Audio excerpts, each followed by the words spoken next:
তোমার কোন উপলক্ষ তুমি সাকসেস করতে চলেছ? তোমার যে লক্ষ্য, সেই লক্ষ্য তুমি জয় করতে পারবে, কারণ তোমার লক্ষ্য তোমাকে পজিটিভ এনার্জি দিচ্ছে। তুমি তোমার জীবনে অত্যন্তভাবে জয়লাভ করতে চলেছ। তোমার খুশি, তোমার আনন্দ, তোমার সফলতা তুমি অর্জন করতে চলেছ।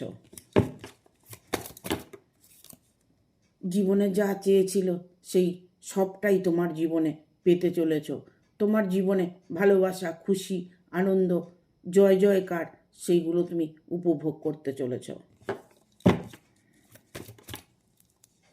তোমার সফলতা তোমার দোরগোড়াতে, কারণ ঈশ্বর তোমার সহায় আছে। যতটা তুমি নিজের জীবনে প্রাপ্ত করতে চাইছো ততটাই তুমি প্রাপ্ত করতে পারবে।